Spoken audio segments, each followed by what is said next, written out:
एक मिनट, मैं आपको अपने मोबाइल में दिखाती हूँ। अरे वाकई में भाभी तो सही कह रही है। देखो यार, इसमें कितनी अच्छी एक्सरसाइज दिखाई गई है। अपनी चेयर पर बैठे बैठे एक्सरसाइज भी कर लो, काम भी और हेल्थ भी। वाह भाभी वाह, मजा आ गया। लेकिन अमृता, तुम्हें इस बारे में कैसे पता? अब मेरे साथ जो चीज हो चुकी है उसके बारे में तो मुझे पता होगा ही ना अमित। मतलब तुम कब ऑफिस में काम करने गई जो तुमने ऑफिस करते करते एक्सरसाइज की? मैं जो किचन में काम करती हूँ अमित, घर के काम, वो किसी ऑफिस के काम से काम है क्या? बस मैं भी वो सब करते करते इनमें से कुछ एक्सरसाइज ट्राई कर लेती हूँ, इसीलिए मुझे सब पता है। सही है यार, तुम तो बहुत इंटेलिजेंट हो। कुछ दिनों के बाद, ये क्या है? एक दोस्त ने मेरे साथ एक मजाक किया है, लेकिन समझ में ही नहीं आ रहा। अरे बेटा, तो अमृता से पूछ लेना, उसके पास कोई ना कोई जवाब जरूर होगा। ठीक कहती है मम्मी जी, मैं सब जानती हूँ। लेकिन अमृता, ये थोड़ा मुश्किल है, सोच लो। मेरे लिए कुछ भी मुश्किल नहीं। दुनिया की कोई भी पहेली हो, मैं चुटकी में सॉल्व कर लेती हूँ। अच्छा ठीक है, देखो मेरे दोस्त ने मुझे एक खाली पेपर दिया है और कहा है कि इस पर उसने मेरे लिए कुछ मैसेज लिखा है। अब एक बात बताओ यार, खाली पेपर पर, I mean, जिस पर कुछ भी नहीं लिखा हुआ, उसे मैं कैसे पढ़कर बताऊं?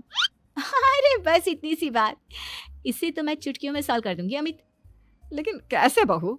इस पेपर पर तो वाकई में कुछ नहीं लिखा हुआ, एकदम खाली पेपर है। कैसे, क्या पढ़ोगी तुम? अमित, एक छोटा सा काम करो, जल्दी से एक मोमबत्ती लेकर आओ। अरे बहू, पेपर में आग लगाने का इरादा है क्या? नहीं मम्मी जी, इस पेपर पर अमित के दोस्त का लिखा हुआ मैसेज पढ़ने का इरादा है। अमित कैंडल लेकर आता है। अब ना बस इस पेपर को धीरे धीरे कैंडल के ऊपर घुमाते रहो, देखना 2 ही मिनट में मैसेज आपकी आंखों के सामने होगा। अच्छा ठीक है, मैं ऐसा करके देखता हूँ। 2 मिनट के बाद, अरे वाकई में इस पर तो अक्षर बनने लगे, लेकिन ये हुआ कैसे? और अमृता, तुम्हें कैसे पता? बात सिंपल है मम्मी जी, अमित के दोस्त ने नींबू के रस से मैसेज लिखकर उसे सुखा दिया। आप अगर मैसेज पढ़ना हो ना, तो पेपर को आग के सामने ले जाओ और लेटर्स अपने आप उभर कर आ जाते हैं। वाह बहू, लेकिन तुम ये सब कैसे जानती हो? अरे मम्मी जी, जब मैं छोटी थी ना, तो अपनी सहेलियों के साथ ऐसे ही गेम खेला करती थी। ये तो मेरे साथ कितनी बार हो चुका है, मुझे सब पता है। थैंक यू यार अमृता, तुम्हारी वजह से हमें कुछ भी सोचने की जरूरत ही नहीं पड़ती, तुम सब कुछ बता देती हो। कुछ दिनों के बाद सुमित्रा जी को अमृता के प्रेग्नेंट होने की खुशखबरी मिलती है और सुमित्रा जी अमृता को डॉक्टर के यहाँ लेकर जाती है। देखिए सुमित्रा जी, आपकी बहू की तबीयत बिल्कुल ठीक है, किसी भी तरह की चिंता करने की कोई जरूरत नहीं है, लेकिन हाँ, उनको आयरन वाली डाइट खाने की बहुत जरूरत है। ठीक है डॉक्टर साहब, आप बता दीजिए मैं अपनी बहू को क्या क्या खिलाऊं, ताकि उसकी तबीयत ठीक रहे और आने वाले बच्चे की भी। अरे मम्मी जी, इसमें डॉक्टर से पूछने की क्या जरूरत है। किशमिश है, अनार है, पालक है, ये सब खाना चाहिए, आयरन का लेवल बिल्कुल बराबर रहता है। अरे वाह, आपकी बहू तो सब कुछ पहले से ही जानती है। ये तो बहुत अच्छी बात है। देखो, आयरन के साथ तुम्हें कैल्शियम भी खाना होगा। जानती हूँ मैं, अगर आयरन की खाली सप्लीमेंट लेते हैं और कैल्शियम नहीं लेते तो बॉडी उसे अच्छे से एब्जॉर्ब नहीं कर पाती। सब पता है मुझे। बहू, ये भी मालूम है? हाँ मम्मी जी, आप तो जानती है ना, मुझे सब पता है। आपकी बहू की बातें सुनकर अच्छा लग रहा है। मुझे ऐसी बहुत कम लड़कियां मिलती हैं जिन्हें इतनी नॉलेज होती है, सारे सवालों के जवाब देती है। और हमारे इंडिया में तो वैसे भी हालात बहुत खराब है।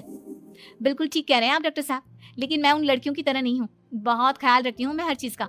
और जानती हैं आप, हमारे घर में तो किसी को किसी चीज के बारे में गूगल करने की जरूरत ही नहीं पड़ती। बिल्कुल ठीक कह रही है अमृता, अरे कुछ भी पूछ लो, इसे सब पता होता है। अरे वाह, तुम तो बड़ी कमाल की लड़की हो। चलो, ये तो बहुत अच्छी बात है, लेकिन फिर भी डॉक्टर की सलाह पर पूरा ध्यान देना चाहिए। वैसे क्या चाहिए तुम्हें, बेटा या बेटी? अरे डॉक्टर साहब, कुछ भी हो जाए, बस बच्चा अच्छे से हो जाना चाहिए। मुझे तो दोनों में से किसी से कोई भी परेशानी नहीं। और सुमित्रा जी, आप? डॉक्टर मैडम, मुझे तो लड़के और लड़की में कभी भेद करने की आदत ही नहीं है। पोता आए या पोती, मेरे लिए तो दोनों एक बराबर है। सुनकर अच्छा लगा। वैसे आप जानती हैं, हमारे यहाँ पर तो लोगों को बड़ी बेचैनी रहती है ये जानने की कि पेट में लड़का है या लड़की, लेकिन विदेशों में ऐसा नहीं होता। हाँ, वहाँ पर तो सब कुछ पहले से ही बता देते हैं ना। ये भी कोई बात हुई भला? लेकिन तुम्हें कैसे पता कि वहां पर सब कुछ पहले ही बता देते हैं? अच्छा हाँ, तुम तो सब कुछ पहले से ही जानती हो ना, तुम्हारे साथ तो सब कुछ पहले से ही हो चुका होता है। नहीं मम्मी जी, ये तो मेरे साथ पहली बार हो रहा है, इसलिए मैं ये डायलॉग नहीं बोल सकती। अमृता की बात सुनकर सुमित्रा और डॉक्टर दोनों हंसने